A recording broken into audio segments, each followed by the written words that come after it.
So it finishes Wolves 1, Nottingham Forest 1. But the real question is, how do you guys feel about the game? And is it enough to save Cooper's job? Let's find out exactly what you guys are thinking. Welcome to the Fan Call-In.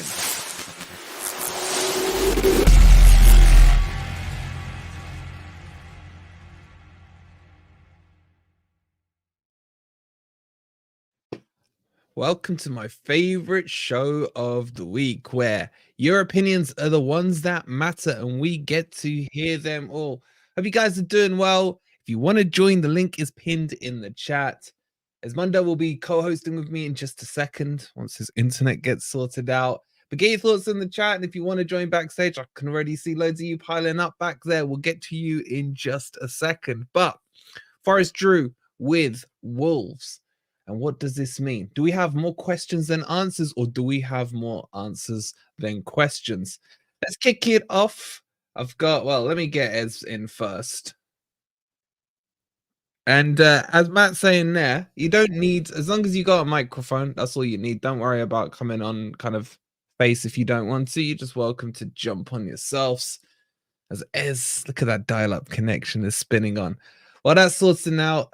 Let's bring Michael on. Michael, you ready back there? Michael, how are you, bro? I'm good. How are you? Yeah, I'm good, mate. I'm good. I've just woken up from a nap. I'm not gonna lie, I was knackered, but good, mate. Good. And there is our dial-up brother Ez. Go on, Michael. Kick us off. How you feeling now? Forest are drawn with Wolves. What did you make of the game? I seriously think that we should stick with Cooper for now. You know, and hear me out. Of course, it's your voice, man. It's frustrating at the moment. Yeah, sure. Results absolutely devastating. But Brighton last year, we got a draw away from home. That was the start of our upward momentum, right? If we sack Cooper, who we're going to get in? Also, I hear what you're saying about, you know, watching paint dry. I'd rather do 5 at the back and get a result than play attractive football and lose week in, week out, right?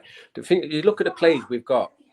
Look at the 3. We got Aurier, Montiel, and Williams on the right. We've got Toffolo, Tavares, and Aina on the left. We've got quality in defence to rotate the 3 in there. We're lacking on strikers. So why go 4-3-3 when we're lacking up front? We may as well try and contain, hit them on the break, and try and get a scrappy win. Surely that's the way forward until Taiwo's back, or until we get a decent striker in January. Do you think the recruitment in the summer was designed around a back 5 rather than a 4-3-3? It was, but we have got the players in people crying out for. We've got Sangaria, and he's done nothing. He's been so disappointing, right? And it's just, he was the main focus throughout the summer, and we got him near the end of it, right?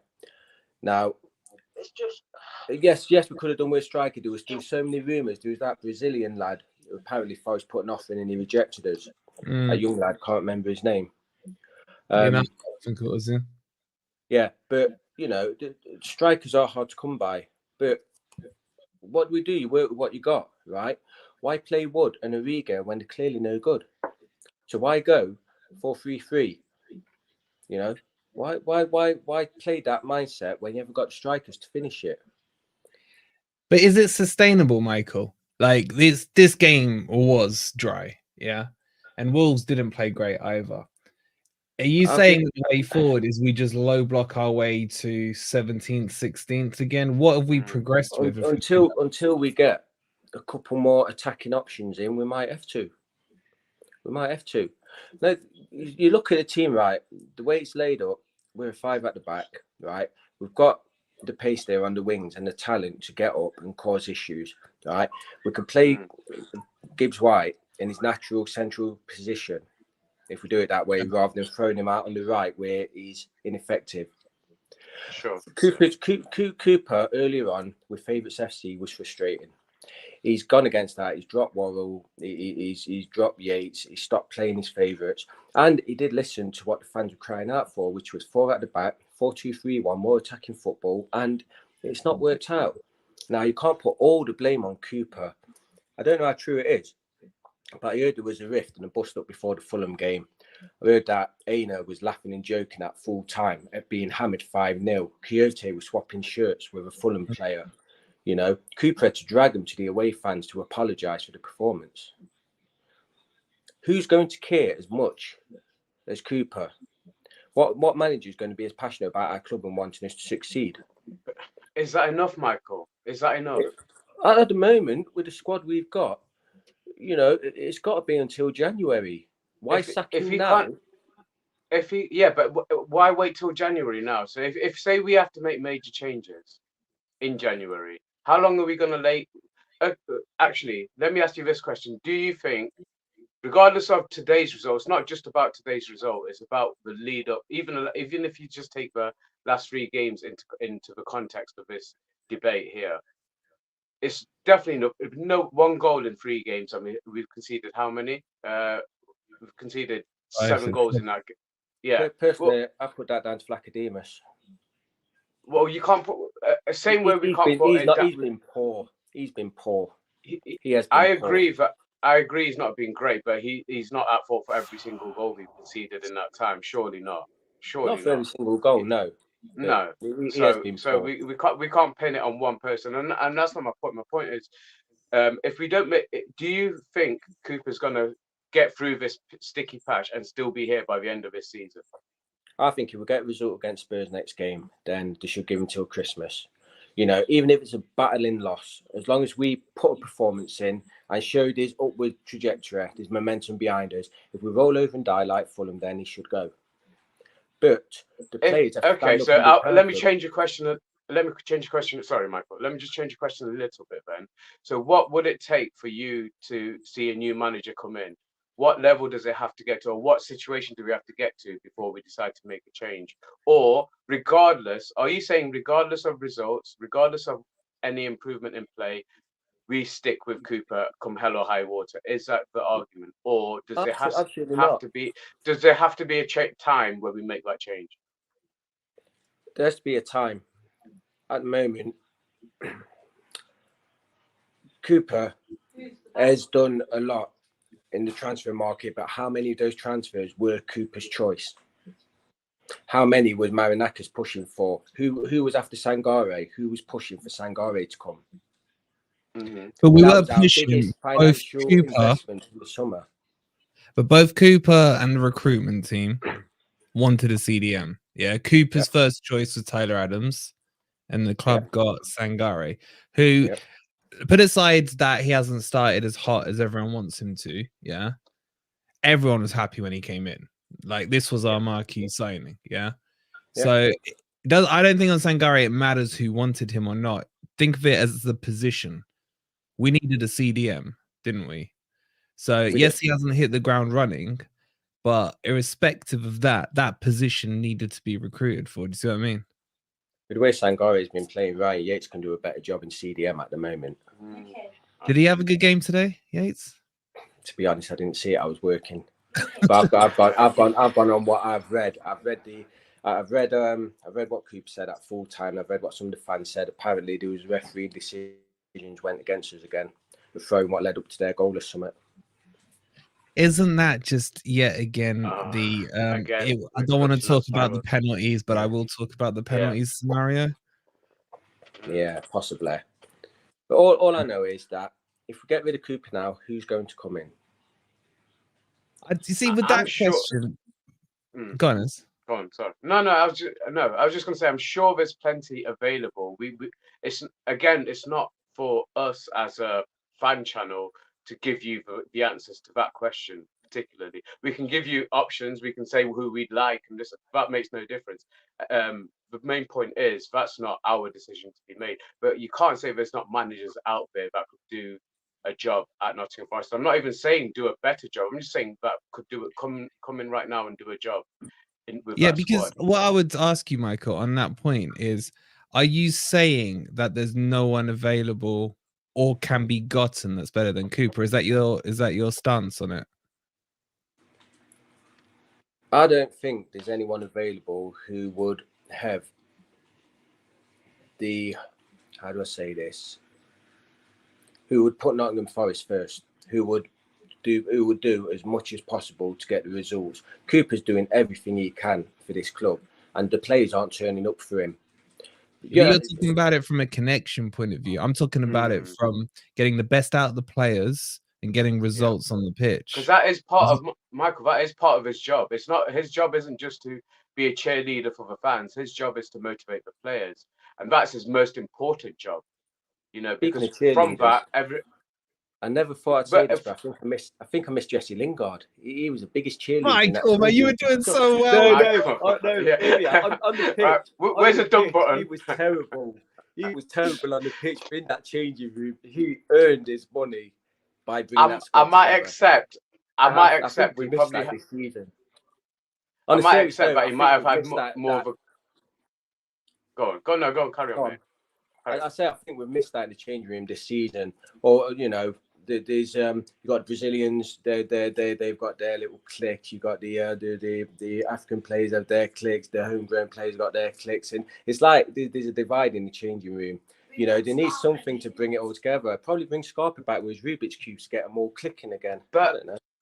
But aren't all dressing rooms like that? Aren't they all? Every single dressing room, probably up and down, not just in the Premier League, up and down the country, because we've got foreign players in every league pretty much. Isn't that the case up and down the country? And isn't it the manager's job to knit that all together? It's nobody else's job to do that. It's not the owner's job. It's not the fans' job to do that. It's not the captain's job to do that. Or the players, So that is the manager's job. And that's where I think he's failing, because it's not just for me, the tactics, because on the field and how we're playing, it's to do with everything that goes around it. Now, don't get me wrong, Cooper talks a good fight. He says all the right things, and he has all the buzzwords. He has all the right comments to make after a game to appease the fans. But he knows who he's talking to. He knows who his audience is when he says certain things in his press matches and post-match conferences. So he knows who he's appeasing to. But for ones, I feel like the rest of us can see through it. And it's not enough to just say that you're passionate about the club and you care about the city, because that's not going to get us points on the table. That's the most important thing. So wouldn't you rather have somebody who's less passionate about our club, but he can get those players together and deliver us results? Because I personally would. For me, it's not the most important thing that he cares about Nottingham. That's not. Why not bring in a Sam Allardyce then? Bringing someone like Sam Allardyce who's going to kick the players up the arse and get them performing. Because that is what you do when you get to March and you don't know, you have got no more clues left, and that's what I feel like we're going to go to if we don't address it now, because we've got the January window coming up. I don't think Marinakis trusts Cooper to be buying any more players, and you keep going. You did mention the players that Cooper didn't want, but what about the ones he did want? What have they done for him? How have they helped him? Even Chris Wood coming on today, Cooper definitely wanted him. We've said this for a long time. What are the players that he wanted doing for him? What have they achieved? So it's all right. We're saying but this is modern day football, Michael. You're as a head coach, you're given the players. We discussed it last night. And give the analogy about how Klopp had to deal with CDM. Sorry, go on. It shows if players want to play for the manager, they'll perform. Look at today's team sheet compared to the one for the past few games, right? The past few games, they've been head and tails above the quality what was put out today. Brian Clough said it best. He said, on paper, we had a great team, but unfortunately, football's played on grass. Yeah. Right? So the players that were put out today turned up for Cooper. They fought for him. They actually battled for that point today. Right? If the likes of Sangare, Dominguez, if they're battling week in, week out, then we'll win more games. So if something's gone wrong there backstage that us fans are not made aware of. I think, Michael, what I love is you've come on and articulated a argument. It hasn't been, he got us promoted, we saved from relegation last year. You put nice points together. I'm not saying I agree with everything you say, and that wouldn't be fun if I did. But we've got loads waiting backstage, so let me give you the final word with this question. Where we are now compared to where we are last year, have we progressed? It's hard to say, because if you look at our results this season, right, we beat Chelsea, we beat Villa, we drew with Luton, we drew with Burnley. If you switch them and say we beat Luton, we beat Burnley, and drew with Chelsea, drew with Villa, would that have been classed as progress? It would have been the same number of points. would that have been classed as progress? But that's ifs, buts, and maybes. The I facts know, are, but it's still the same number of points. So you can look at it like that. We've had some good results against good teams. We've had some poor results against poor teams. On balance, are we higher in the league than we were last season? And do we have more points than we have? Have we got a better squad going forward? We haven't got the likes of Cook and Cole back in the squad, thank God. So, we do have the quality there. All they need is an attitude adjustment to get on board with Cooper's plan, and I'm sure that things can progress. We need a striker in January. We need another attacking midfielder because Gibbs Whitebellow's too hot and cold. I love him, but to get one shot at goal against your old club, he should have been the most up for it player on that pitch today. Yeah. I wonder if Nikki's in the chat. Michael, we could talk forever with you, bro, but there's 7, I think, waiting in the backstage. I think you've come on and you've made some cracking points, articulated them beautifully. Fair play, mate. As always, mate. It's good to see you again. You'll take care. Yeah. Have a good one, Michael. Thanks so much for joining, bro. Hey, coming on, man. I thought he really came on and articulated himself really well there, as I don't absolutely. And necessarily like he said, agree with everything he said, but absolutely, but didn't stick to the same old non-arguments. He's brought us up, he's kept us up. Bloke. Fair play. Top bloke, yeah, absolutely. Okay, let's move on and bring the next one. I'm just going to go in order. So Brandon will be next, and we got Scotsman, then Mohammed, then Danny, then Matty, and then we got Acid Burn, the legend that is Tom as well. So let's get Brandon on. Brandon, how you doing, bro? Hi guys. I've got to say I'm completely the opposite way to Michael, if I'm honest. And that's perfect because we want to hear all spectrums of opinions tonight, mate. So go on, bro. The floor is yours. So I'm glad it's a couple of hours later because I've calmed down now. Yeah. But I don't believe Forest learned a single goddamn thing from the last game. I genuinely believe Wolves played horrifically and they made us look a little bit better than what we actually were. I don't believe for 1 second that there's any passion within the team. I don't think for 1 second that Cooper's got the dressing room. I mean, if you look at the choices today, the actual choices on that pitch made no sense whatsoever. And I just want to touch on Wood as well, because why does Cooper insist on having Wood on that pitch? And if you guys think about it, right, Wood gets time on that pitch pretty much every game, even when Taiwo is fit. Because Taiwo gets taken off at 75 minutes and give Wood a jump in when he is fit, right? And Wood has never proven himself to us. He's never done anything great. Yes, he scored 3 goals, but they were against really bottom teams. And he's shown his worth when it comes to difficult games. So I don't see how this sort of Cooper in sort of love is going to help our club in any way, shape, or form. Don't get me wrong. I'm not jumping on the let's hate Cooper bandwagon and this, that, and the next thing. Because just like any other fan, I love Cooper and I think he's a Forest legend. But he is finished.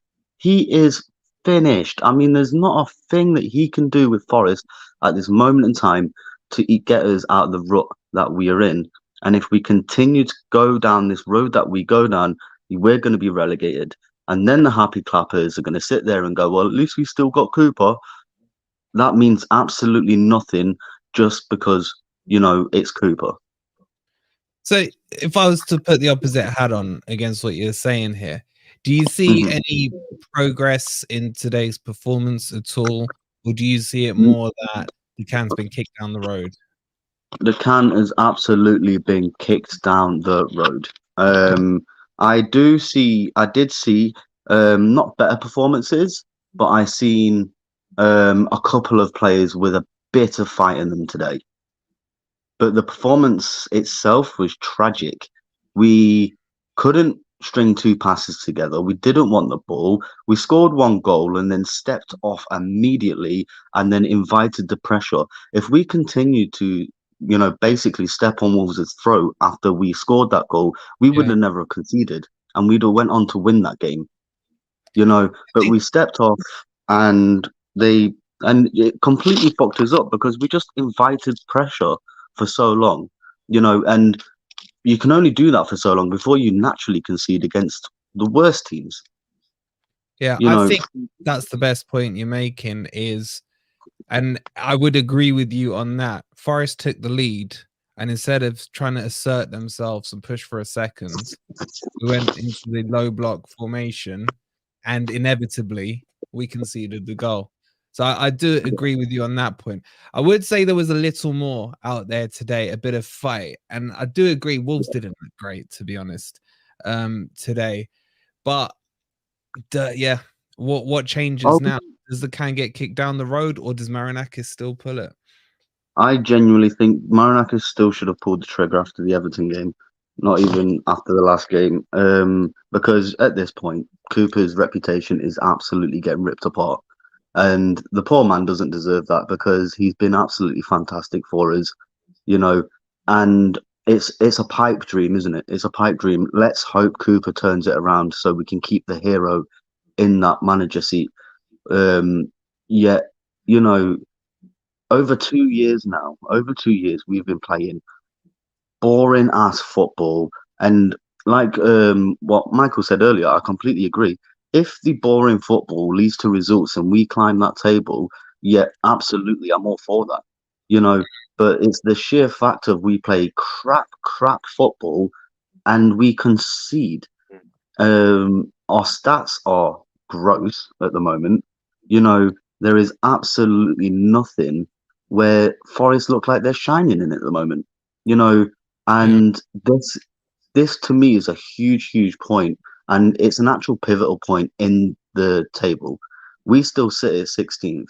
Give it 2 more losses in a couple of weeks, we're going to be in the relegation zone, and we've got a hard game up next. And if we can't fight these, and all due respect to any of these teams, but these mid-table to lower-table teams, and we can't beat these, we've got no chance.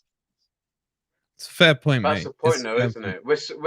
We're so poor against the teams in and around us. Our record is horrendous. It's abysmal, and they're the teams we need to be getting the points off. Surely, we've got big. Was it? So it's Spurs. Is it Spurs, Newcastle, Man U the next 3 games? Spurs, Bournemouth, Newcastle. Yeah. Man U. Yeah. Look at that. I mean, look at that run of games. What are we expecting out of that? Exactly.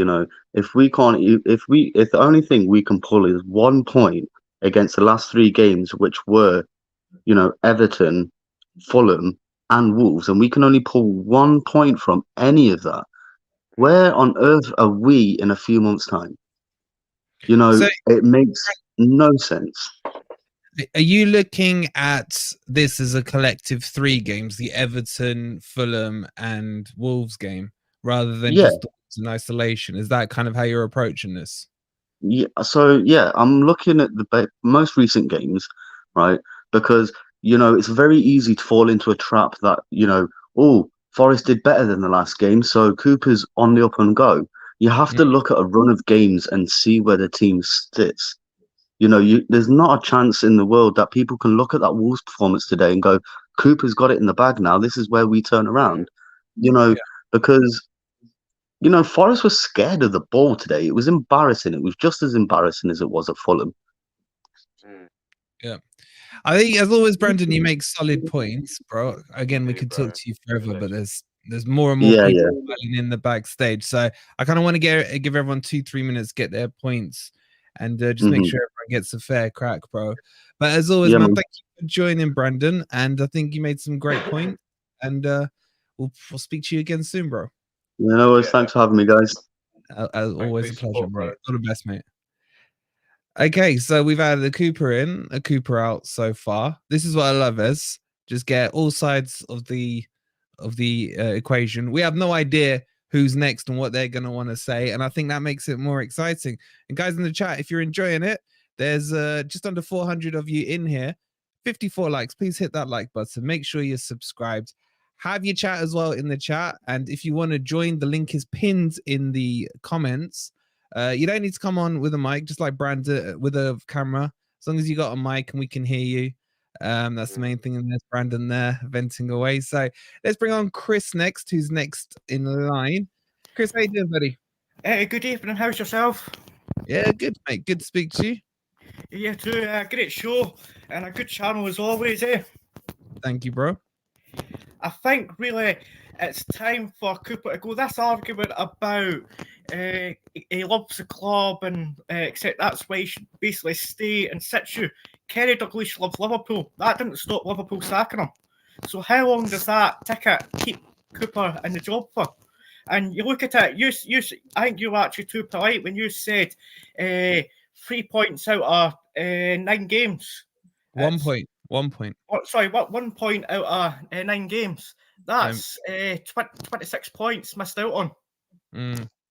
And when you look at when people are saying, but he's got no strikers, there are 2 strikers on the bench. A striker who was quite handy when he was at Liverpool, but can't get ahead of Chris Wood for some reason. Yeah. So are you thinking it's time for a change in your opinion? I think so. I think you've just got to be grateful that the teams that have come up aren't pulling up any trees. And I think that you've done an Instagram post of so many games he's posted, and it's the same. He's basically in the same amount of points. Now I would understand it if he were trying to play a wee bit more expansive, maybe try a new style of football. You could maybe give it a wee bit more patience, but to get an early goal, then fall back to the default setting of let's park the bus in front of the goal and try and hold out. That is a dangerous game to play. Now, I understand if you're playing like City, Liverpool, I've got nothing against that. You can understand that. But when you're playing the Burnleys, the Lutons, you've got to be a wee bit more on the front foot and try and grab the 3 points against teams that's got to be in and around your position. Yeah. So let me ask you this, because a lot of people, when they get out, say they want Cooper out, the first question is, who do you want in? Is that something you've thought about, or are you at the stage where you've decided, I know Cooper needs to go? I think he looks like a man that's lost ideas, and he just looks completely devoid of anything. And I think when a manager gets like that, I think for his own good, you have to let him go. To keep him in, I understand maybe Marinakis is maybe working on somebody right now, and he's always trying to keep Cooper in there until he gets someone. And I think Marinakis deserves a lot of credit because he's backed this manager to the hilt. Yeah, and he's given this manager probably more time than he probably deserves. And what I would say is about the happy clappers, as you call them, my worry would be is if a new manager comes in, will the happy clappers sabotage the new manager? Yeah, by not backing him? Because I think I heard it on your Grumpled Reds last night that some had said that they would support Cooper finishing 17th ahead of new manager coming out 13th. So your manager comes in and first fly up the table. Who says the happy clappers won't sabotage that manager? Yeah. Okay, mate. Good points as always. There is a little crackle on your line as well, buddy. So I'm gonna let you go now. But I appreciate you coming on, Chris. Been a while since we've spoken, mate. You made some good points there. Indeed. Thank you very much for having me on. Thank you very much. Good having you on, Chris. Appreciate it, bro. And then just to let you guys know in the back that are waiting, we'll go to Mohammed next, then Danny, then Matty, then Acid Burnout, and then Sai as well. So let's get Mohammed on the stage. Just before we do, a quick super chat in from Brandon. Thank you so much for the £5. Just want to support, genuinely needed that rant. Thank you all. Thank all the guys in the FFTV and the community. Brandon and everyone else, you are more than welcome to join in. The link is pinned in the chat. Let's get Muhammad on and see his thoughts on the game today. Muhammad, how you doing, bro? I'm fine, right, bro. Good. What did you think of today's game? I think we played really. I mean, we played right in the first half. I was really surprised that we scored a goal for once in like 2 games, and Harry Topper got the goal. But as you all know, with Forest, and we did goals away, and I think Wolves were. I didn't let too many spaces open up today, and I think we need to improve that. And Cooper's job is on the line now, and I feel like it's time for a change. in my opinion. So you don't feel today's point has changed you or swayed you a little back to being a bit more towards Cooper in? Are you still firmly Cooper out? Yeah, I am, and I feel like it's time for a change. And I feel like we are getting outdone as well. And I don't think Fiance is not he shouldn't be in the first team because he does absolutely nothing. Honestly, he does nothing in the team. Well, were you impressed with Nico Williams today, Mohammed? What did you think of him? I was. I was really impressed with him with the crossing behind top of him with the goal. Yeah. It was really like a surprise that we scored in 2 games. We hadn't scored in 2 games, so it's really a bit of a surprise as well. Yeah. We scored. And what about Wolves? Do you think Wolves were not good today, or do you think Forest made them not look good? I mean, both teams look very, very decent, but I think in the second half, Wolves look better than us in possession as well. I don't think Cooper really turned the players up at half time to try and consist for that, try and push on for that win, and we missed some really good chances in the second half as well. Yeah. Okay. And if Cooper stays, we got Spurs coming up next, mate.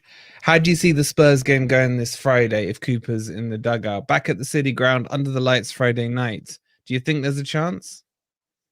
I mean, I'm very scared because Brennan Johnson is coming back.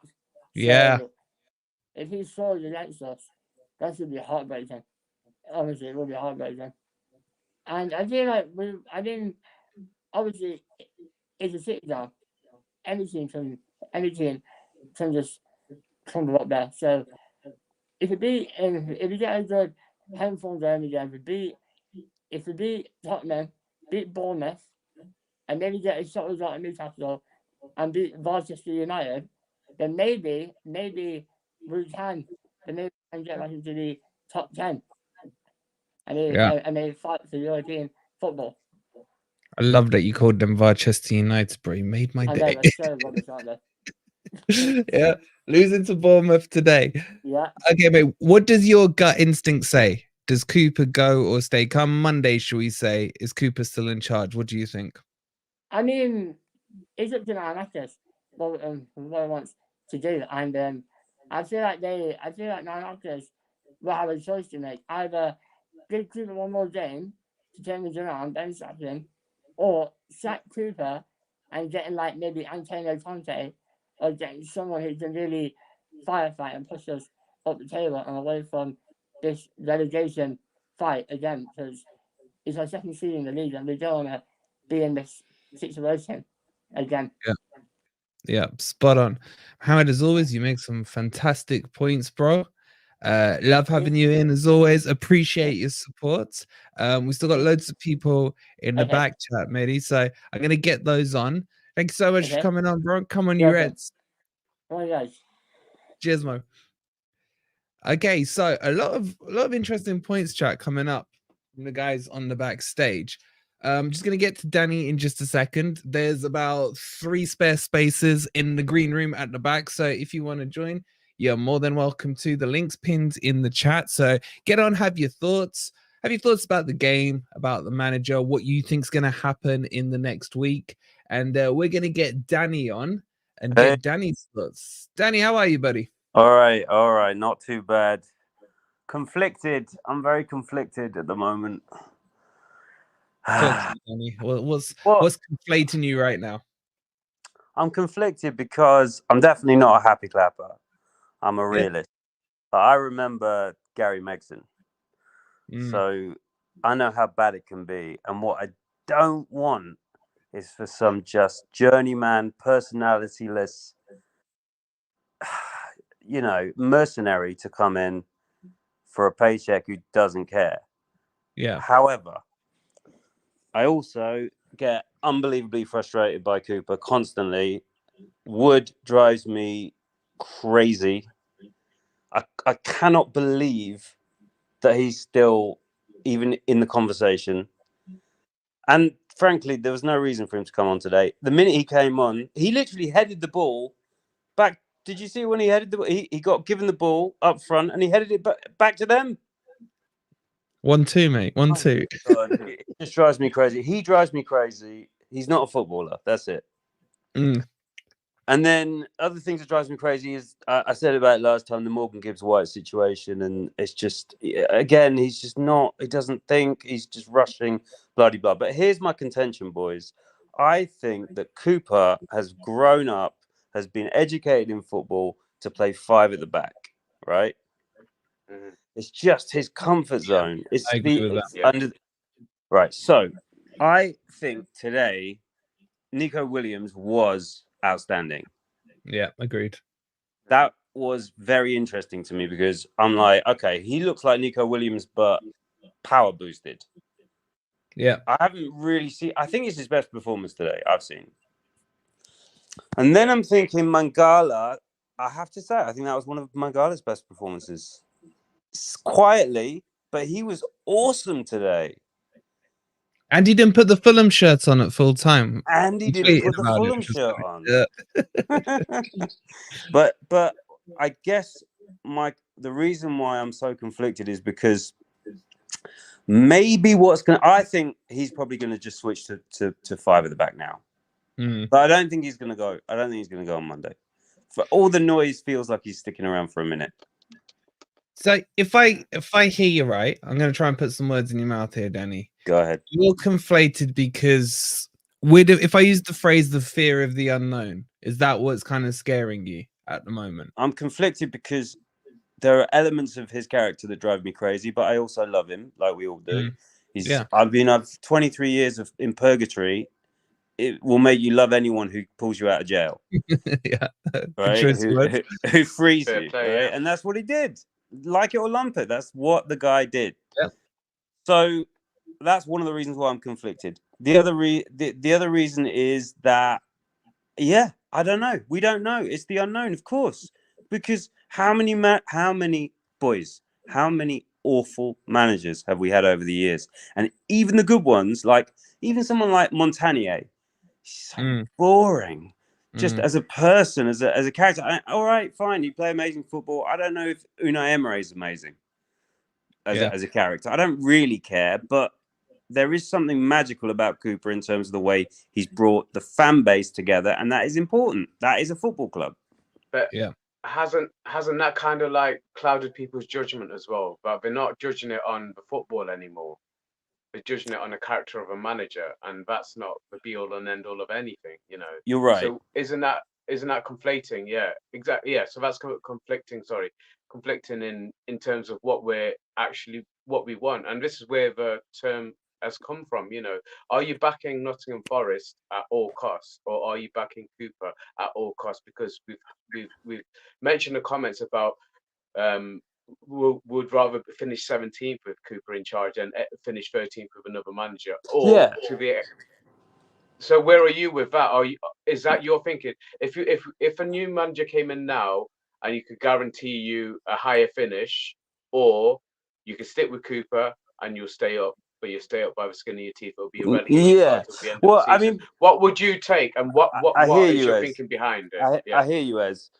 I'll answer that question in a second, but I think, and I know where you stand with this, but I think the truth is it's not a black and white. It's not a black and white question. There's grey areas. That's what I'm saying. There are some outstanding points, and that's why Marinakis hasn't got rid of him. The guy's cutthroat. He's a businessman. He'd have gone by now. So it's difficult. It's hard to just put your blinks on and go, it's either this or this. To me, it's not as simple as that. There are pitfalls to letting him go. And obviously, no one's happy with the football. But my hope is if he stays, and I'm not a happy clapper. I'm not a Cooper in guy at all costs at all. My priority is Nottingham Forest being as successful as possible and playing good football. You're right. Yeah. But if these are the conditions that he stays, he goes to 5 at the back, which is basically his comfort zone, and I don't like it, but I think that's what has to happen now. we start making the City Ground a fortress again. We get Nico Williams playing like that on a consistent basis.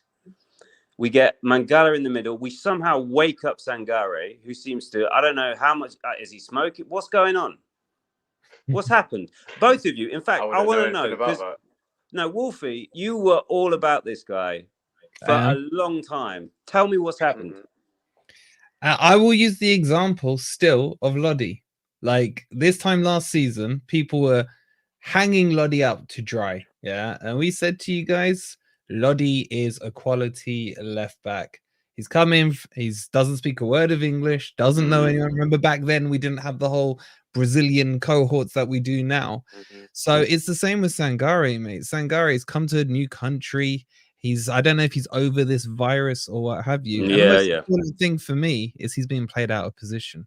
That's the key one for me. A bit like how we see the difference in Morgan Gibbs-White this season to last season. It's because the majority of this season he's been played out on the wing when he's a 10. So it's a key thing. Positionally is a key thing. Okay, so let's say Thomas when he comes on because it's his boy. But yeah, sorry, go on, Danny. I just want to say, so let's say, I don't know if you agree with me about the back five thing, but let's say no, I don't. Go on. Let's say we did do that. Then how would we set up? If you're gonna do a back five, and I am completely against it, because I think that's regression.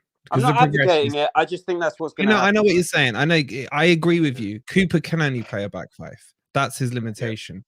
But you would need to go probably back to the championship formation, the 5-2-1-2.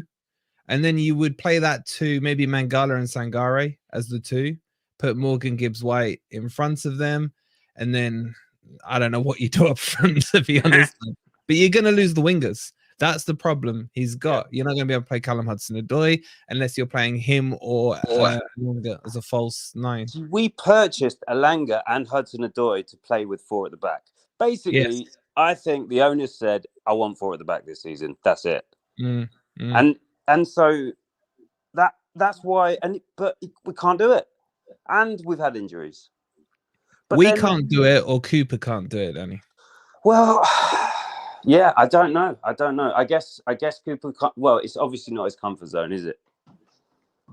You know, he's been brought up playing with five at the back. That's where he earned his bones. But we did beat Villa, who, by the way, today were ridiculous and against City. Yeah. So it's swings. That's why I'm conflicted, boys. I can hear the confliction. Is that the right word in your voice, Danny? Conflation. Danny, we got conflicted. Conflicted. The C word. The C word. Yeah, the C word. Yeah. Not the C word that Ez used the other day. Oh, not Ez's C word. No. I never used that. What? Yeah. You know what you did, Ez. He's a little cheeky one, his RS, isn't he? Yeah. I heard it. I heard that. Daddy, closing words from you. Let me ask you this question. If Cooper stays, let's say, until the end of December, how many points do you see us getting from Spurs, Bournemouth, Newcastle, Man U, etc.? Well, look, what happened to Man U today? I mean, they're a mess. Agreed. Mess. I know you agree. I love it. Yeah. No, I think if we'd have lost today, he'd be gone. I mean, I do think he couldn't have survived that, could he? He had to at least get a point. I'm still not convinced he survives with 1 point. Yeah. There's a point save him, Danny. There's a point save him. Do you think he's safe, Danny? The mood music feels like, and the interview afterwards, I'm getting the sense that he's staying. He's going to be given 3, at least 1 or 2 more games. I said last week. Is that good for the club, Danny? If your manager's on a rolling 1-game contract, so to speak. No, of course not. But listen, at the end of the day, I said it last season when we spoke. You can't take away the importance of injuries. And Taiwo is completely screwed us. And I mean, idiots that bought Wood and Origi, who is just nothing. He's got nothing. Yeah. But at the end of the day, we basically haven't got a striker right now. So yeah. it's a problem. We're in trouble, and we're not far away. I mean, look, we could get dragged in a moment. We're at that hanging on by the crossroad. skin of our teeth. Mm. Yeah. But Danny, yeah. as always, it's a pleasure to speak to you, bro. The guys at the back are waiting patiently, so I want to give them a fair crack as well, matey. But I hear the conflict in your voice, and to be honest, I absolutely understand it, bro. You've been a great guest, Danny, and we'll speak soon, mate. Speak soon, boys. All the best, Cheers, Danny. Dan. Just before I bring Matty on, I just want to address Sai's question here. Why has Wolfie become so neutral like Talk Sport? Well spotted. Because two points on that. One, I'll get my views out on the daily videos. I'll get it out on Grumpy Old Reds with the rest of the Grumpy Gits. I want this to feel like a comfortable place when we do these we're not going to start a debate with you guys or scrutinize your points to the nth degree. We'll back and forth it. But, you guys are just coming on as a fan to call and have your say. So it's as a sign of respect to you guys for giving us up your time. We want you to get your say. Yeah, we'll poke around on the edges, but we're not gonna get into a full formal debate with you guys. This is more about getting your voices over, not ours. You guys actually get to give us a break for once. So our full thoughts on everything will come out on Grumpy Old Reds tomorrow.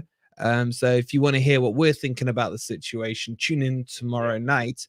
Just a quick shout out to Warren for the £2, you absolute legend. See, that's why I need you guys talking. Yeah, totally with you, Danny, all day long, says Wazza. Thank you so much for the £2, bro. Really do appreciate it. And let's bring on Matty, and then we've got Thomas and then Sai. So there's now plenty of room in the back. If you want to come on and have your say, please feel free to do so. Young man, how are you doing? I'm very neutral at the moment. Yeah, I don't really know how to feel. I've had a very boring day. Thought I might get a bit more excited by Forest, and I didn't even get to be sad today because it wasn't even. I would have rather been battered. At least I would have felt something. But yeah, I'm very conflicted with the whole Cooper situation, especially after hearing some people on here now. I think who was it, Michael, who wanted Cooper in? Yeah.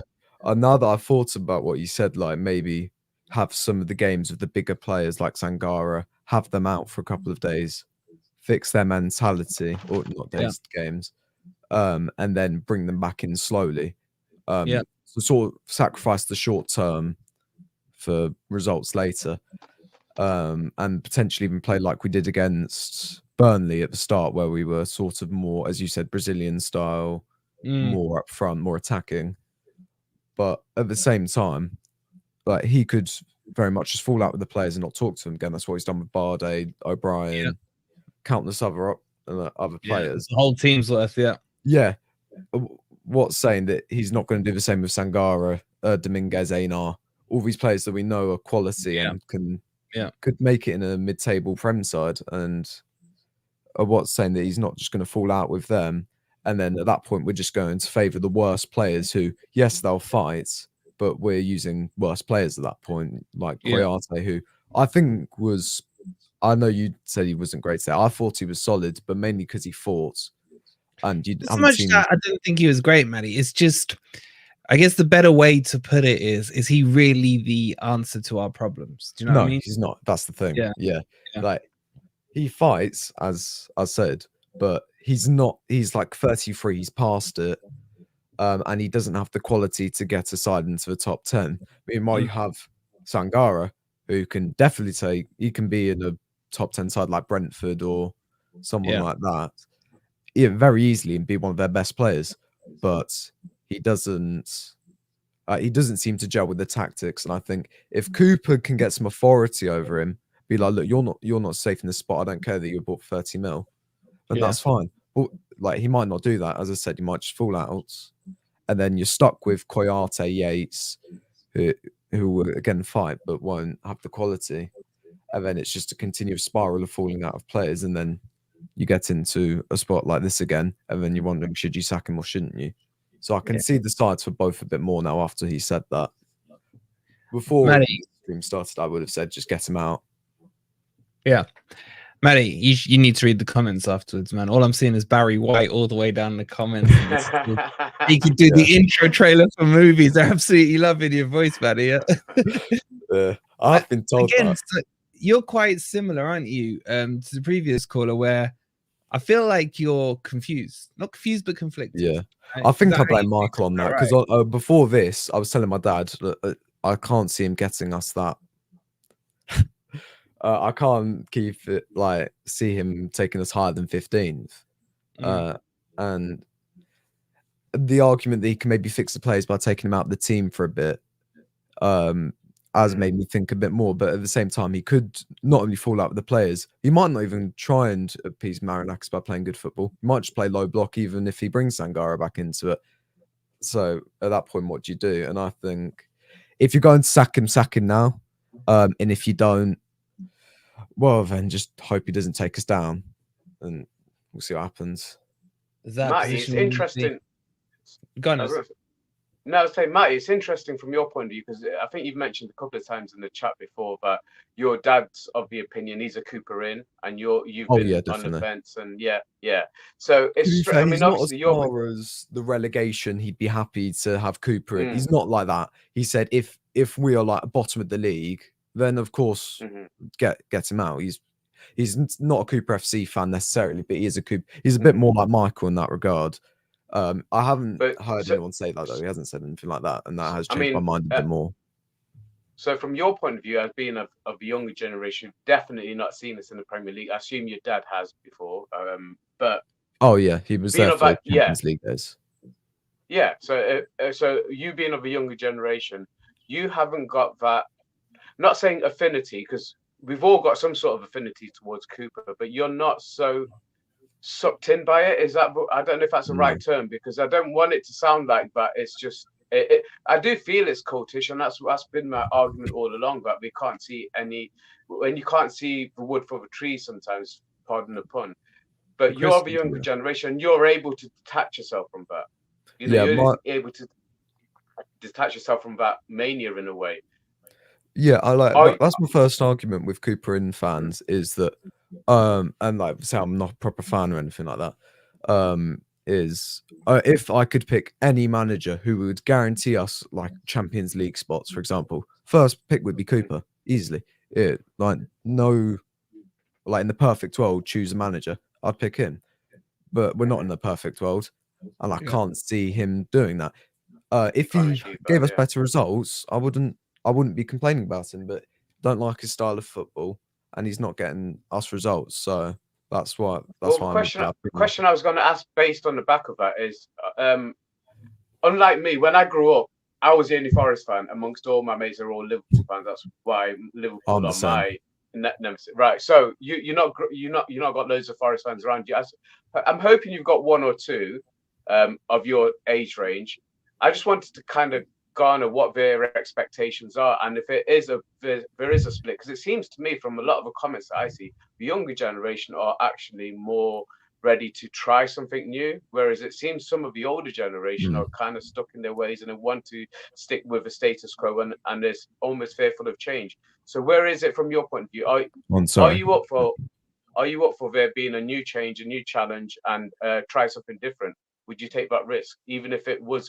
Because I don't believe at any cost we should be going down this season. So I think we've got the perfect opportunity to make that change now.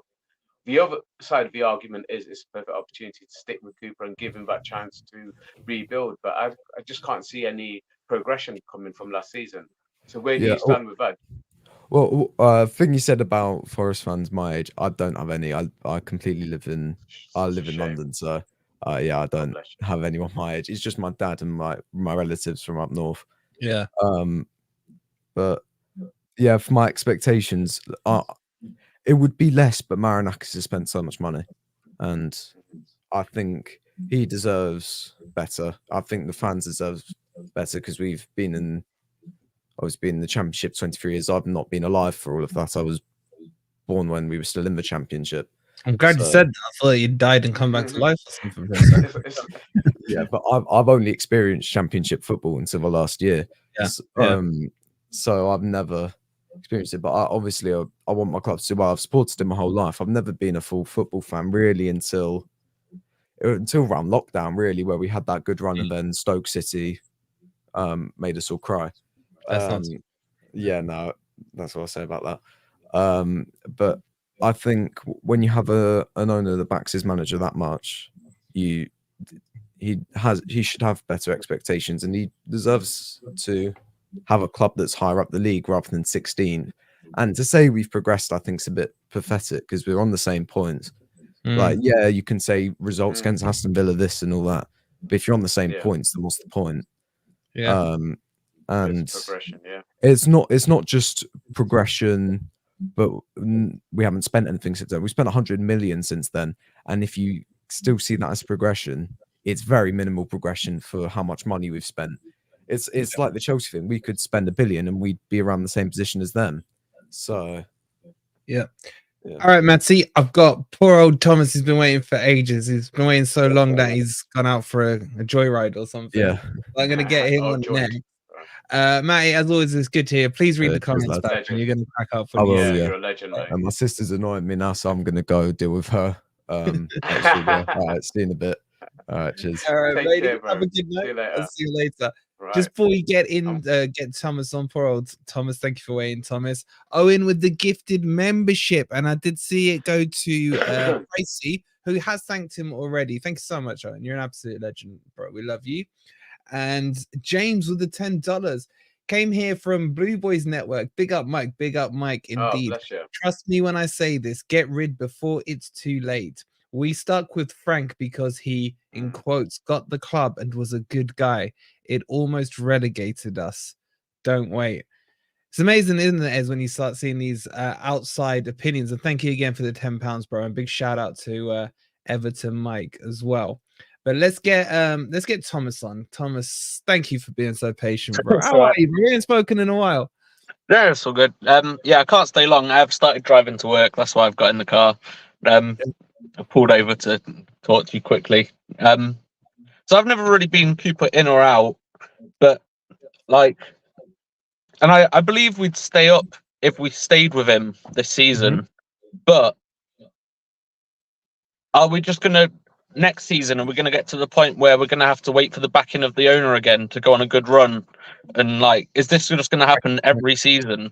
Like I think the guy before me said, like, if I could choose anyone to take us to Champions League, it would be Cooper, but that's not going to happen. Yeah. So, yeah, that's pretty much my thoughts on it, really. Do you think this is enough today to keep him in?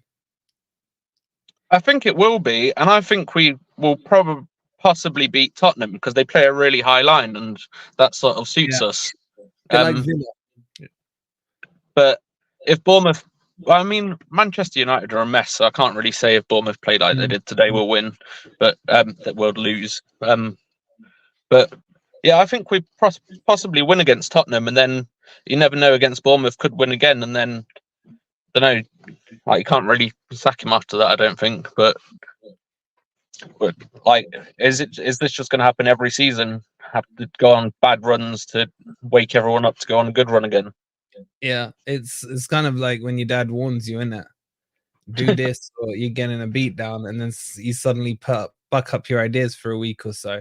But I've got to ask you something, because your boy Sangare, I'm getting stick on him, yeah? But I'm going to shove the stick your way. He's your boy. You officially signed the paperwork with him. What are you thinking about him so far? Because the thing that sticks out in my mind is what you said on the day. He just felt so laid back to you when he was doing the signing. And we're kind of seeing that on the pitch, isn't it? It's that same persona as what you were talking about when we met him. Yeah, because everyone's calling him a shit footballer when, like, clearly he hasn't been good. I understand why they're saying it, but he's clearly a very good footballer. So something is going wrong somewhere, whether it's a language thing, a mentality thing. He just doesn't want to be here, as some people have said. I don't know if that's true. But I remember us talking about, like, even when he was at PSV, he never learned Dutch. Like, he never seems to sort of get involved with where he is. I said that he didn't know the town I lived in France, even though it was half an hour away from Toulouse, where he played for 3 years. Like, he just doesn't seem to I don't know what I'm trying to say. Engage Hopefully is you what get you're it. saying, Yeah, and kind of gel in with the community of the club, kind of thing. Yeah, yeah. yeah, Which obviously he must have wanted to be at PSV to some degree because he played really well there. But Yeah. also, like you said, playing him in his proper position might help. yeah. But Agreed. I don't know. Agreed. But I It's saw good to see- Go on, I sorry. saw on another podcast with players. I can't remember what players, but they were saying that like sometimes like they get stick from fans for doing so. Obviously, Sangare's apart because it's been like his touch and stuff that's been shit. But Yeah. sometimes players get stick for doing stuff like not tracking back or whatever. But the managers told them to do that, and like they can't ever come out and say, "Hang on a sec, don't blame me, blame the manager." Yeah. But Yeah. players get stick for stuff that people always assume is just the player being rubbish when it's actually their instructions from the manager.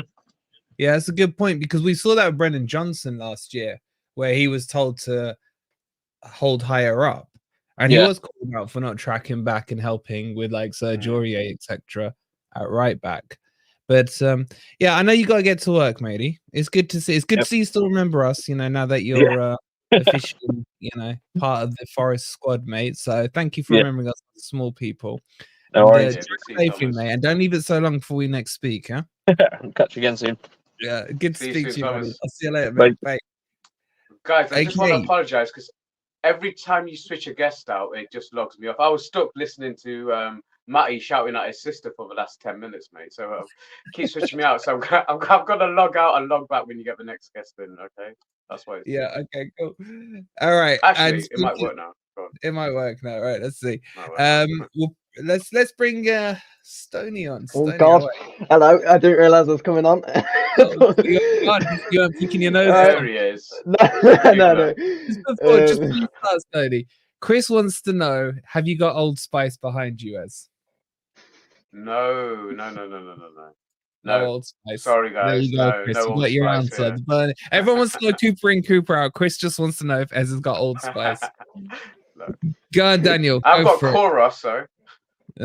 Wait. Before you start, Daniel, what's his name? Daniel, Chris Wood's biggest fan. Explain yourself. I got told in chat to not say anything about Chris Wood, so I had to come on here and preach my love for Chris Wood. Right, okay. And that he's the best striker at the club, even though I'm maybe. You'll never know if I'm being serious or not. Maybe he is. Maybe one day he'll just go off and score a hat trick, and then I will be right. Maybe. they're all keeping an eye on your language, mate. They remember from last time. They remember from last time. What I need to do is I need to get something on my laptop, and then every time I'm about to swear, I'll just censor it, and then it'll be fine. And then you can't call me out. It's a beat. Yeah. Go on, mate. What did you think of today? It wasn't 5-0. I'll take it. It was really boring, but I sent you a message earlier, and it was basically just my entire thought. I'll put up what I said. Hold on 1 second. Yeah, I had a nap after the match, so apologies. Yeah, fair enough. I said, we all did. My reaction to the lineup was, bro is saving his job by any means necessary. It'll be a 1-0 win, and he'll stay for another game. And he'll be like, this low block worked. Let's try that again. And then we'll be stuck with 5 backs for the next few games. It will be, and that's the worst part. We're going to be stuck with this 5-back system, and he's just going to keep getting results, even though nobody wants to see it. Who wants to see entertaining football? And I get the point of view that it's a results game, but at the end of the day, we need to be getting results and playing entertaining football, because people are just going to start losing interest one day. They're just going to be like, but are we asking for too much? Are we asking for too much, Stony? Are we expecting too much? I feel with the players that we've got, I'd say we have the potential to play at least 4-back football, but it does take time, and we have said to give Cooper that time. Just how long is that time? And I think he has ran out of time, and so, I think that was sorry. So no, I was gonna say, so playing devil's advocate, we're gonna stick. We clearly saw it today. It's just comfort blanket. That's why I said I'm surprised he didn't resort to it earlier against Everton. Last few games, Everton, Fulham, and today why he didn't go to a back five, because that is the thing that that's his only style of play. He's not gonna be able to progress us to this attacking football that we're desperate to see. And I heard Mohammed mention Conte. I would not want anyone like that. Look what he did to Spurs last season, and look at the difference they've got this season. I hate continuously drawing that comparison, but that is the difference. Different manager, different style of play, but pretty much the same players. Plus, they lost a talisman. They lost the most influential footballer, in Harry Kane, and they still managed to improve their gameplay and improve their league position so far. Anyway, from our point of view, do you think, because you're of the younger generation, would you rather see attacking football or see this low block, 5 at the back, even if it keeps us up by a couple of points every season? Is that good enough? Is that good enough for you? At the end of the day, we're in the Premier League. We're in the best league in the world. I want to see us playing at the level to compete, not in Champions League. I think that's too high of an estimation. But I want to see us competing against teams that we can beat. I want us to see us going at teams. Fulham did it last year, and they finished 10th. What say we can't do it? Because we have the players to do it. We've got amazing players. I kind of want to go on to a different point here, but I feel like one thing I want to say is about Murillo. He's way too raw at the moment. I think since the West Ham game, almost every single game he's played in, he's been diving all over the pitch and he's had to go off with some sort of injury scare. It's getting too much. One day he's just going to get injured and then we're not going to have him for the rest of the season, and we can't be relying on him at the back because if he's too raw, he's getting injured almost every game. That's not good for us. It's unreliable. Yeah, he's good at a lot of knocks. It's quite worrying. It's quite worrying at the end of the day. Just Crypto off, man. Dissing Murillo. I'm sorry, Crypto. I'm sorry, but that's easily done. Trust me. Let me ask you this, Matty. Finish with this question with you. Does Cooper survive? And if so, how long do you give him? Yeah. Yes, I think he survives tonight. And I think the real test is going to come next week. If we get battered by Spurs at home, he's done for. Yeah. And so you've got him on a rolling 1-game contract? Until he starts proving that he can keep us up and he can get those results, yes. Because at the end of the day, we have to stay up. If we don't stay up this year, it's a travesty, and we are done for if we go back to the championships. Parachute payments will not hold us over. Okay, mate. We got Jan or Jan. I'll ask him how to pronounce it properly in just a second. Good to see you, Stony, and you kept your mouth clean today. Yeah, I would just like to say something though, and it might ruin that. Go on. I've seen a lot of stuff recently, and I'm going on a tangent, and I've seen loads of stuff recently within the fan base. And all of this bollocks, it's the fake fans. If you're not supporting Cooper, you're a fake fan. If you don't think Cooper's shite and he should leave immediately, you're a fake fan. Those are the people who poison this fan base, and I'm fucking sick of it. You need to see that none of us are fake fans. We want the same thing for this club because we love the club. None of us are fake fans. We go to the game or we watch the game, and it's fucking ridiculous. We are not fake fans. You're allowed to express your opinion because you have the right to an opinion, and I'm fucking sick of it. Mic drop. Mic drop. Yeah. Well said. Well said. Guys, we tried didn't put any words in his mouth, and it came out. It just all bang. It all came out in one go. There you go. They're all happy now in the crowd. Now that you've let it out. If we take that bit away, I was almost there. I almost did it.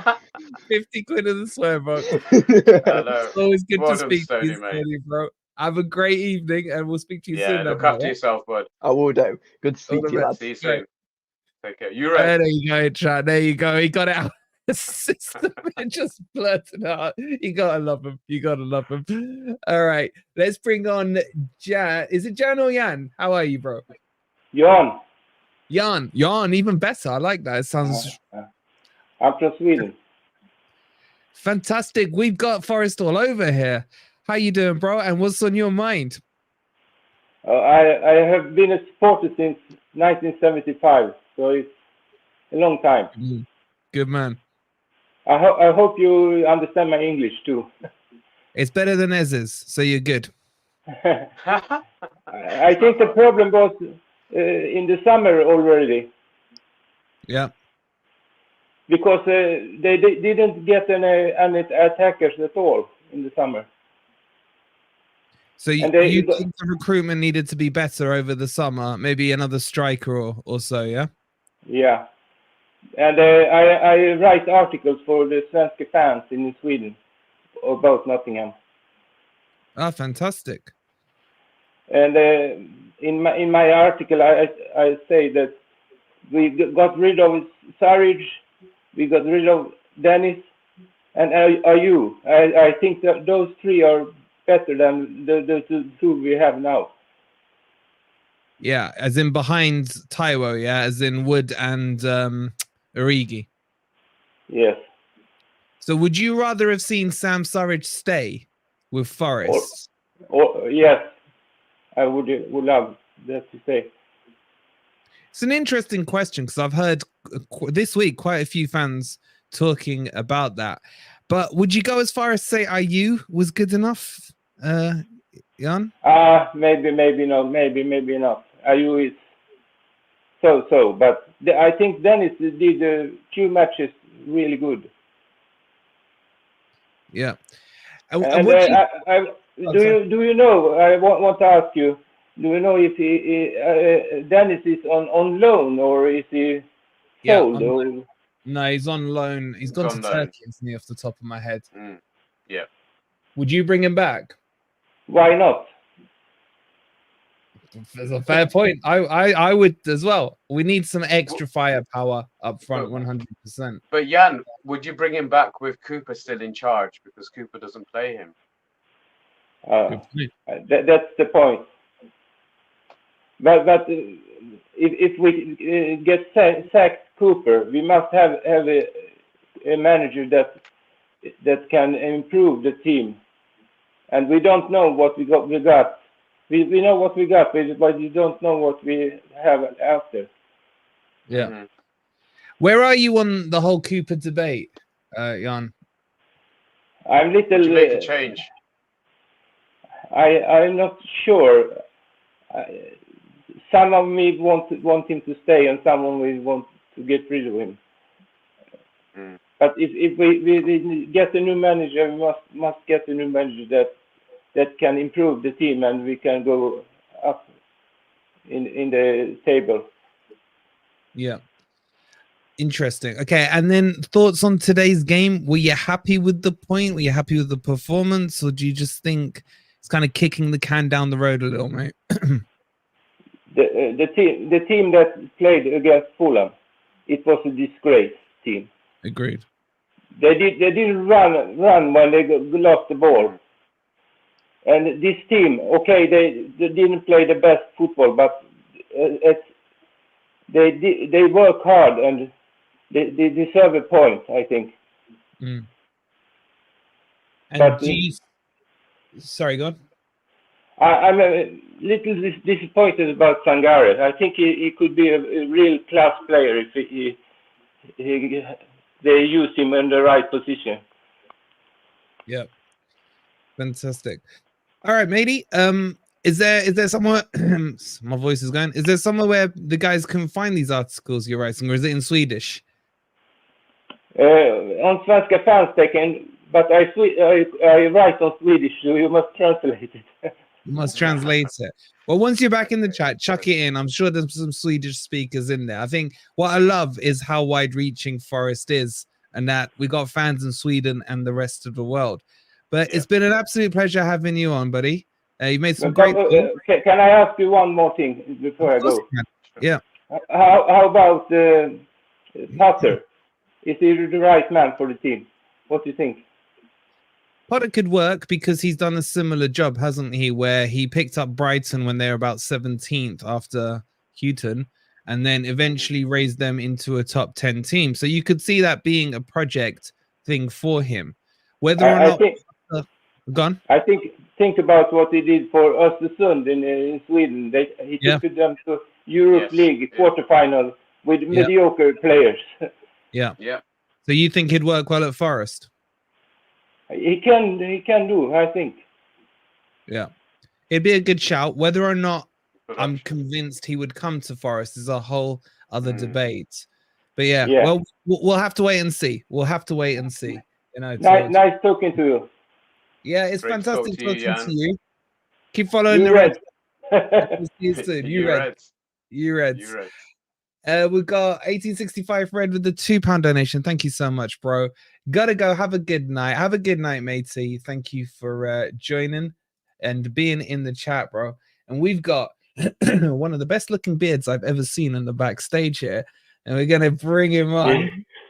How are you? Look at that beard. That is a thing of beauty. Thank you very much.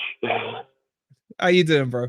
I'm all right, thank you. I'm all right. I'm getting over a bad chest infection, so if I just start coughing, I do apologise. Don't worry, mate. I'm not going to catch it from here. You cough away. Right. Well, I'm a bit happier with the 1-1 result today, and it, to take away a point away from home was nice. It's hard. I'm a third generation Forest fan, and I lost my dad 17 years ago, and he would I don't know what he would be elated to see us back in the Premier League a second year on.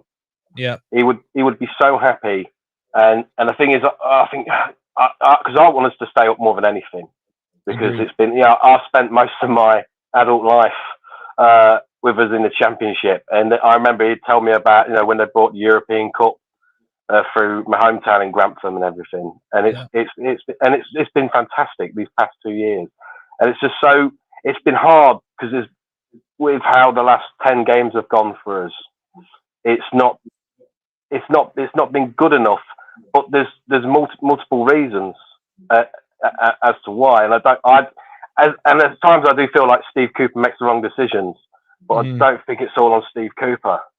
And I think because he's had to, where they've brought in like Sangare and a lot of new signings, and when you see someone on Nico Williams, who I thought played his arse off today, I thought it was fantastic. Agreed. And the thing is, they've got a lot of options, and unfortunately, some of them just don't get the opportunities. And at times, I feel like sometimes we're not brave enough. There was 2 times against Wolves. Morgan Gibbs-White was on his own up front, and all I wanted him to do was take him on and just go for it. But he just held off, because I know he can do it because he's got pace. Yeah. And I'm just like I'm screaming, please just try. And it's frustrating. I just wish to be braver, and I think he can do it, and I'm not too sure why they don't take those chances. That's one of the things. But yes, Sean, Nick, I thought, go on. I was going to say, do you think Cooper, 15 games into this season, do you think Cooper knows his best 11 yet, or even if it's best 15?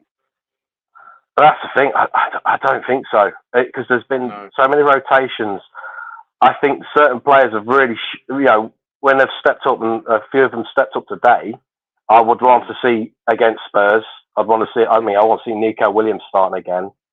I'm a little bit worried that Murillo's gone off, possibly injured, which, because I think he's been, he plays with passion. Yes, he might be rusty, but my God, he cares. He's shown his bloody cares, and I haven't seen that same care from Sangare at all. And maybe he's been played out of position, but I think it says a lot when you've seen every time. It's like Murillo as well as a player. If someone's down, if someone's made a mistake, he's the first one to make sure he picks them up. And he's only been at the club. He's only been at the club this year. Yeah, that means mentality. Yeah, that means he wants to be there. So, I think he's a great addition to the team. I think, for the love of God, though, we need a new striker. We need a new striker, because I miss Awani so much. I'm going to flip it a little bit. I'm going to ask you this question, Sean. Put yourself in Mr. Marinakis' shoes. What do you do? Right. Because you can't. In his head, he can't be going giving Cooper a game-to-game contract. He's got to have an idea already in his mind. He's already got to be either ready to pull that trigger, lining somebody up, because he can't be thinking of doing it and not thinking of doing it. Do you get what I mean? So his mind's got to be made up.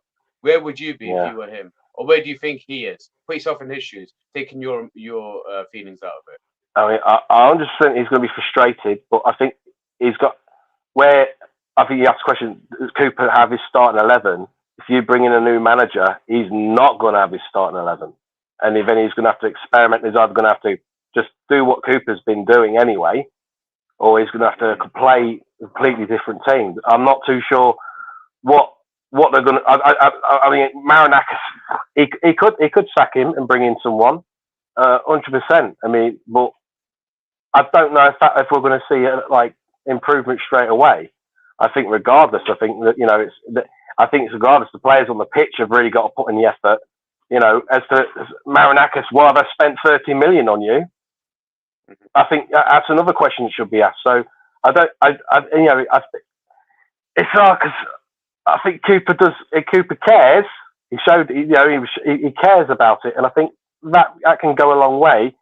But I do think it's the investment, whether it's in the manager, but the investment in the players as well. I think that's the difference, because obviously I don't know what's like. For example, was Sangare signing at Marinakis wanted for the club, or was that something Cooper wanted for the club? Do you know what I mean? So because I think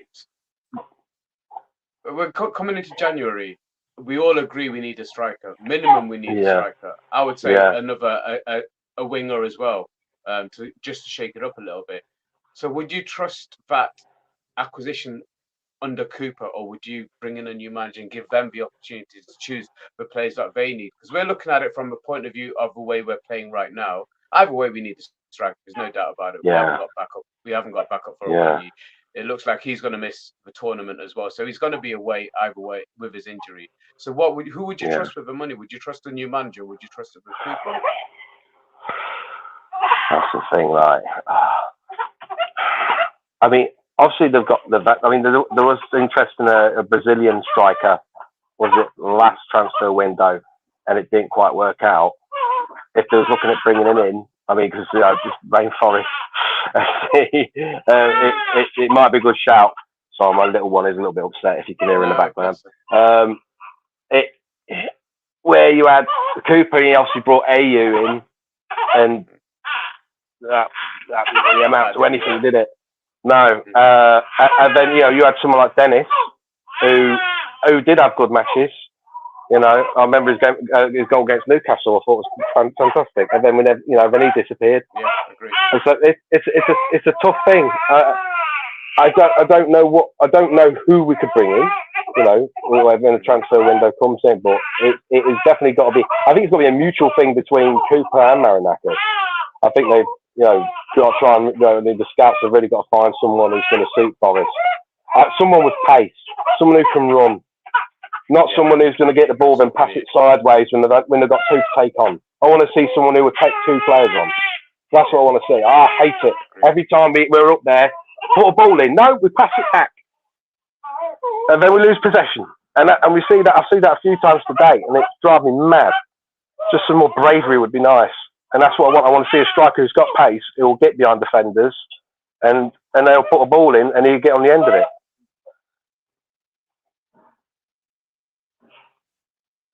That's what I'd like to see, anyway.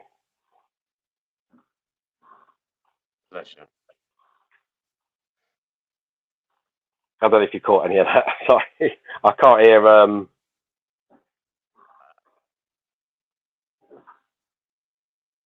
I can't hear anything now. I can't hear Wolfie. Can you hear me? Yeah, I know. I can hear you. I can't hear. Yeah, I can't hear Wolfie at all. I can't hear Wolfie. I can't hear Wolfie either. No. I was on mute. Oh, he's back. He's back now. My bad, yeah.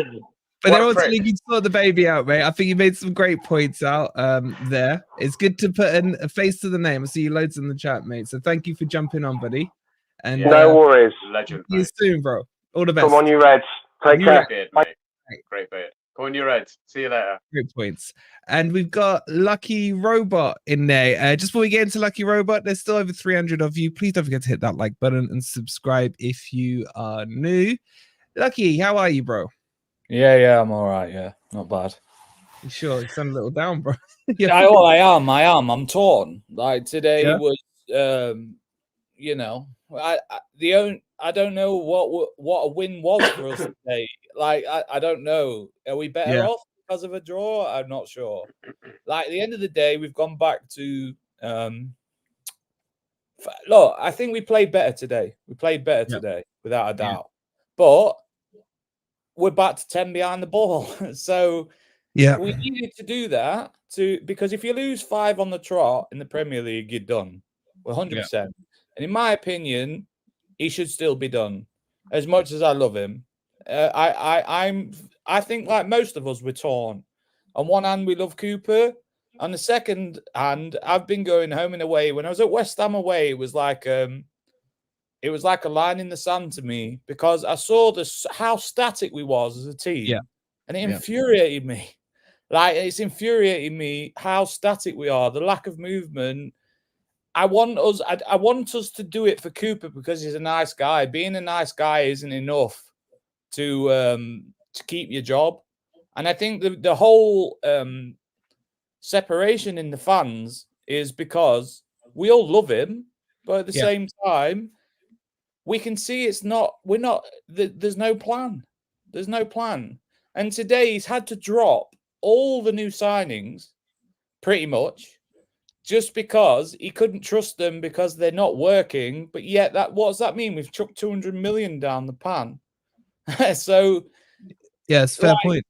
So for me, Quixote today was brilliant. I thought for 60 minutes, he looked like the best he's ever played for us. He got around the pitch. He looked like he had legs. You know his legs are going to run out. Yeah, 100%. I thought in that 60 minutes, he's done more than Sangare in all his games. And I honestly believe that. Today he was good. But you knew his legs run out. But what showed me is he relied on players that he hasn't even relied on himself.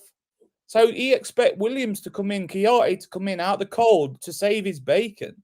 Like today, they've come in to save his back. And to be fair to him, they did. And if I was them, I wouldn't have expected that. Like he was brave to call on those players. Like that was Quixote's first start since last April. So that is a cracking point. Because these are players that you could say he's shunned this season for the shiny new toys. And you know what? It's not a point I've thought of. And this is why I love this format. You guys come on with some great ideas. And it speaks highly of their character, doesn't it, Robot? That they came in and just played their football.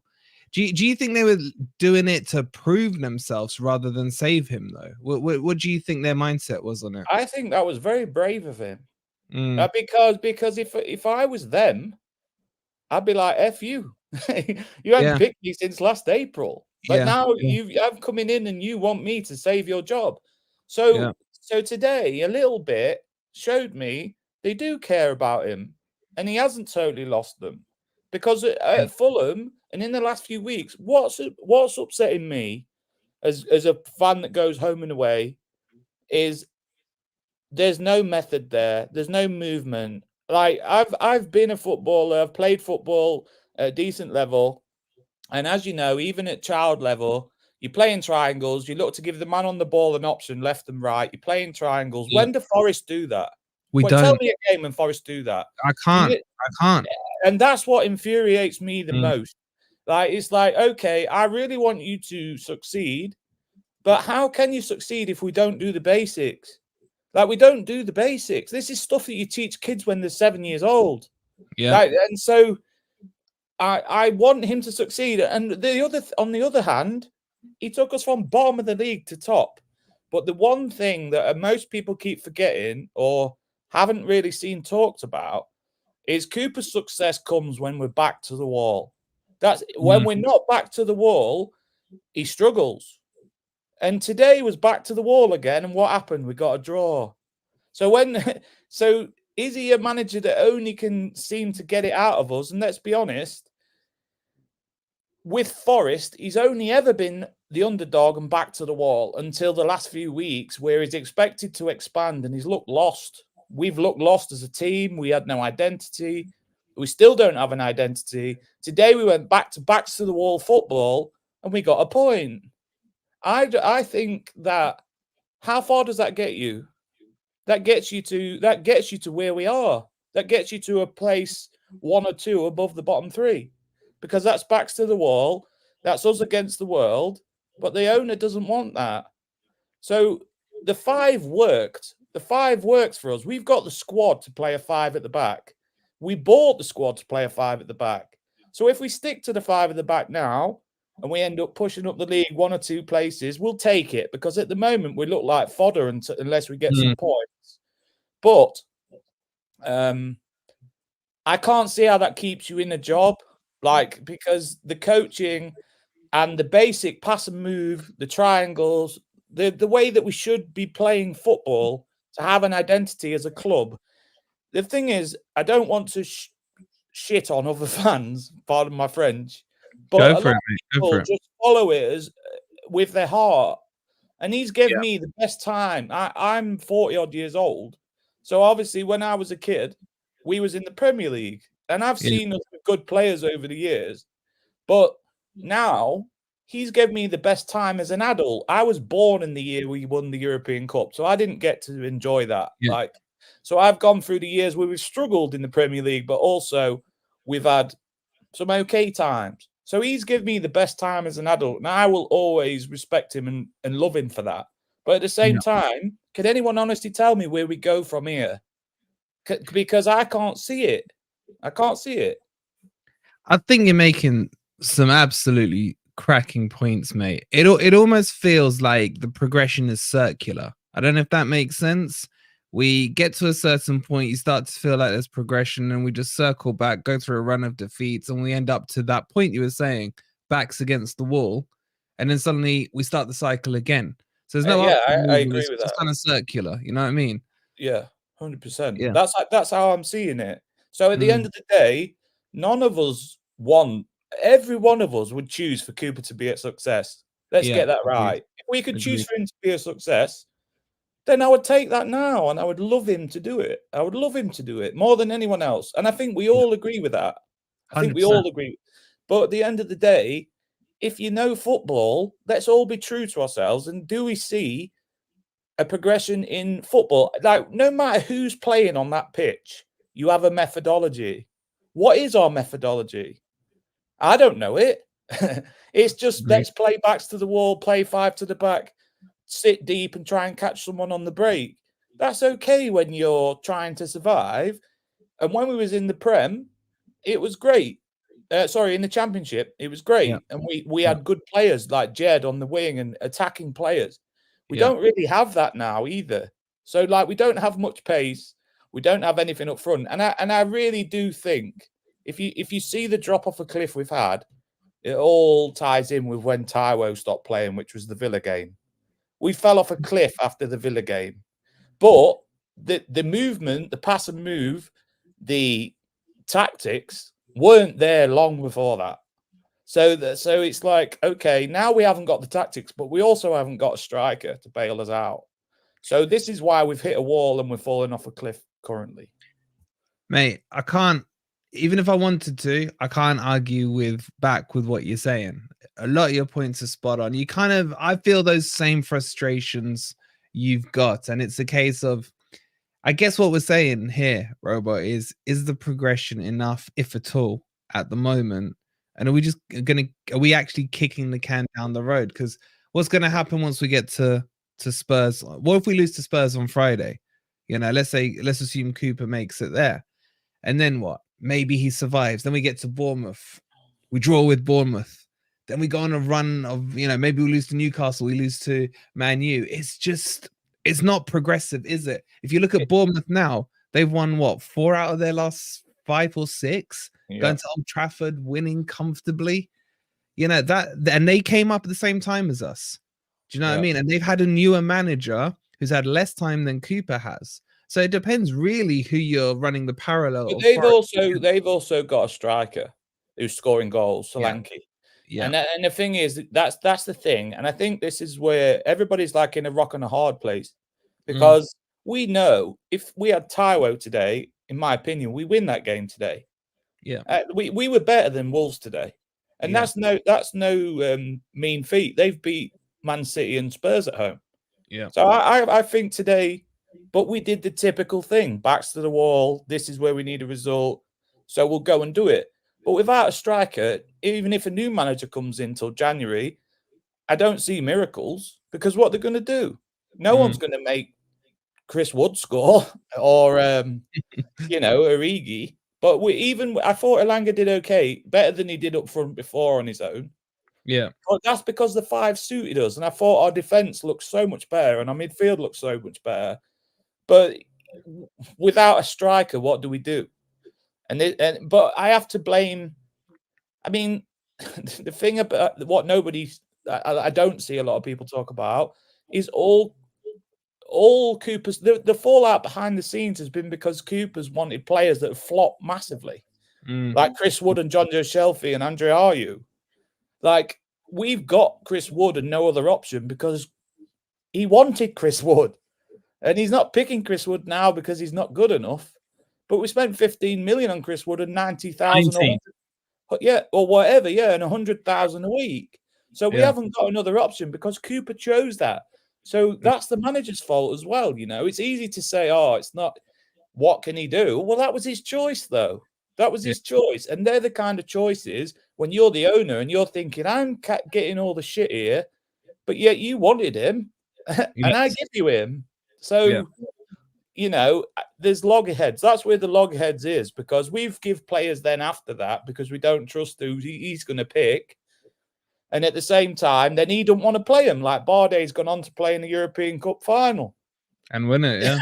But he wasn't good enough to be on our bench. Like, come on, give me a break. He's not better than Scott McKenna. Like, what's going on? Like, this has been happening for a while. So you make great points, mate. You make great points. I feel like you've got some stuff off your chest as well, which is good. Honestly, I've been really impressed with the points you've brought up, buddy. I got a couple more waiting, so I'm going to call it there with you, Robert. Robert. Appreciate you coming on. Honestly, really enjoyed what you just said there, matey. No worries. Nice one. Good to speak to you, and we'll speak soon, mate. All right. Cheers. All righty, let's bring on. I don't know what freaking Lopez is saying. Is he there? I don't know. We'll just chuck him. I don't know, bro. I'm here, I think. Simon. Hello, boys. Can you hear me? Yeah, we can. You made it clear because I'm on the AirPods, so I don't know if the you're good, mate. You're good. Yeah. Yeah, obviously went to the game today. Sorry. Go on. He's on delay. Don't worry about him. I was just going to say, obviously went to the game today. We were thinking potentially the end of Cooper today. I know you're saying you don't think he's done enough, but I don't think you can sack him after getting the draw, to be honest. Especially, I was at the game, obviously at the game today, and just, the fans were right behind him again. Cooper chants all the way through the game, especially at the end, like, just, there's the usual Cooper songs and, in loud voice. And I think if you sack him now, there's going to be, like, riots, basically. There's going to be a revolt, isn't there? You can't sack him now after this result. If he'd have lost, maybe you can get away with sacking him, but it's just, to be honest, for me, I don't understand the support behind Cooper. I don't understand the level of support, and I bet other fans from other clubs don't understand why he has so much support for, considering the results we've had, the style of play we've had. I know people compare him to like Bielsa at least, but Bielsa took him into the top half of the table, a game took him to 8th or something like that, and absolutely smashed the championship. We've never dominated any game. I mean, there's probably been one convincing win, I think, since we've been up.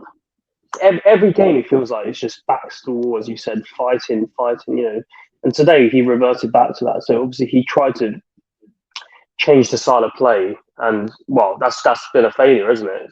He's not been able to achieve it. Now it's back to the struggling. Let's just stay up and get Yates and Chiate in the middle, all that crap. Like it's a bit depressing, to be honest. It's just back to that again. But I don't think, to be honest, in my opinion, I don't think we should sack him after that result. Give him a few more. But as you always say, it's just kicking the can down the road. So yeah. That's what it feels like. Let me ask you this, Si. If Forest had got tonked 5-0 today, the away fans would have sung his name, wouldn't they? What do you think? Yeah, of course, yeah. it's just deflection all the time, isn't it? There was a guy in front of me. He was like booing our players. He was chanting at them. You let Steve Cooper down. To the players, after the game when the players came over, he was basically like, basically saying to them like "F off," really, like you let Steve Cooper down. Like there's no response, there's no accountability. Like in terms of Cooper with some of these diehard Cooper fans, and it is become a cult now. Like because they're blinded to, they're blinded. Like it doesn't matter what Cooper does, he'll never be responsible for anything. He'll always be this messiah that everyone has to be backing 100%. If you say anything bad about him, you're suddenly not a true fan, or you don't know what you're talking about. I just don't understand that, to be honest. But yeah, also another thing I wanted to talk about is the Wolves fans. Like, I thought it was a bit, I thought they went over the line a bit today in terms of when they were chanting them about Gibbs White's girlfriend. They were calling her like the S word. Seriously? Like, yeah, like I think like it's fine if you have chants about him, but if you bring family into it, like I think it's a bit over the line, to be honest. Especially words like that. Like I think it's I think that wasn't good. I don't think so. They were chanting it pretty loud as well. Like I know they hate him, obviously, but like that was a bit over the line. Was that going out throughout the whole game? Not throughout the whole game, but there was there was definitely a lot of people chanting it, and no, it wasn't throughout the whole game, but it was definitely like a few times they did it. Yeah. Yeah, that's crossing the line. I always say, yeah, that's crossing the line. Yeah, when people want to freaking insult me or you or Ez or whoever, go for it. We don't really care.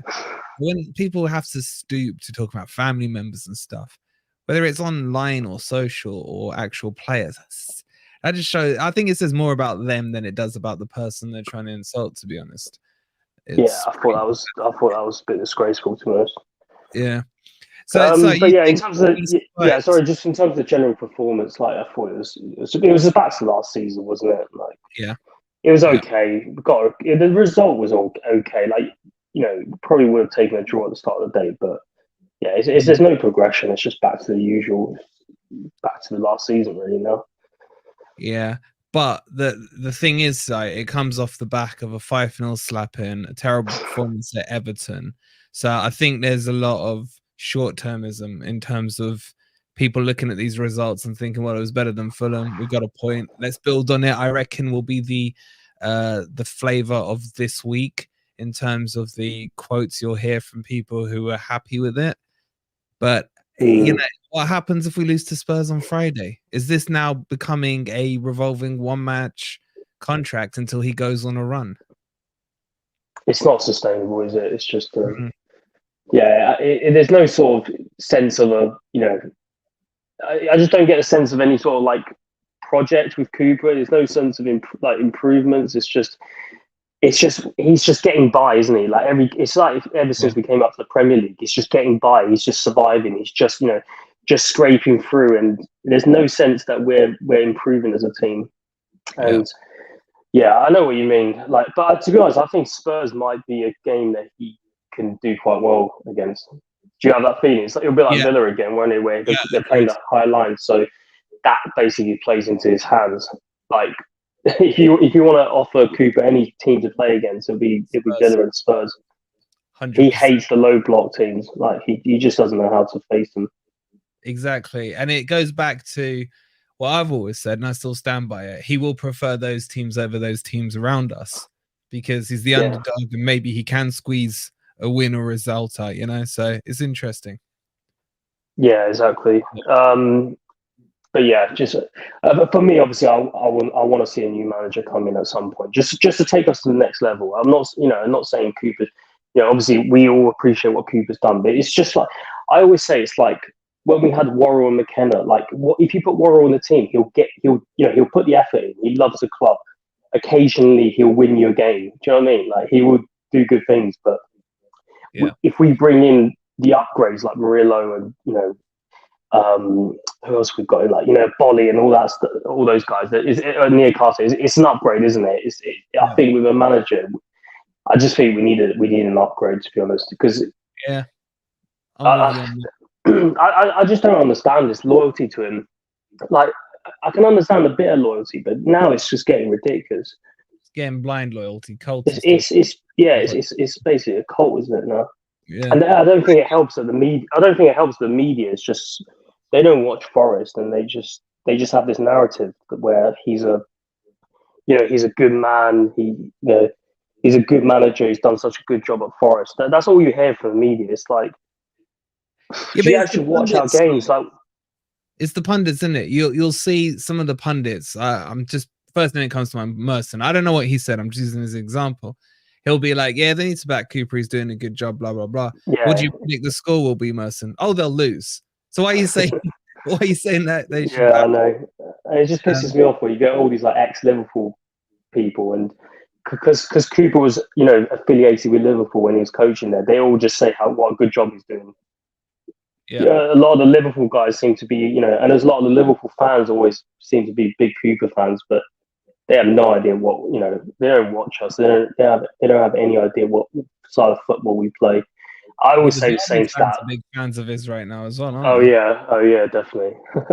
I always say the same stat where it's like, well, every week is you're adding one to the list, but now it's what two away wins out of 28, is it? Yeah, 2 away wins out of 28. It's still the stats are not helpful. It's absolutely atrocious. Like 1 in 12 wins. What is that? No wins now in 5 in a row. So it depends. It depends what side of the coin you want to look at. You can shape it both ways, but I don't think a point should be enough. I really don't, and I don't think the performance was amazing. It's exactly what you said. It was back to last season, which is regression. It was back to last season, but I know you're saying you think he should be sacked after that, but I just think there'll be a total meltdown if they did sack him after that. I think there'd be a meltdown anyway, so even if we lost today. Yeah, but if we'd have lost like 3-0 today, but this is the thing: if we, when we got hammered, everyone just blamed the players, didn't they? Today they can't blame the players. You can't blame the players because the players actually put in a pretty good shift. Yeah. So it's a tough one. Like I just think we don't know what it's going to be like when he gets sacked, because he will get sacked at some point. Yeah. Like he's not just going to keep surviving this. Like at some point it's going to catch up with him. Yeah. We don't know what the reaction is going to be like, but I saw all sorts of stuff this morning. It was like, like it's like a World War One propaganda posters where it's like Cooper needs you and all this stuff.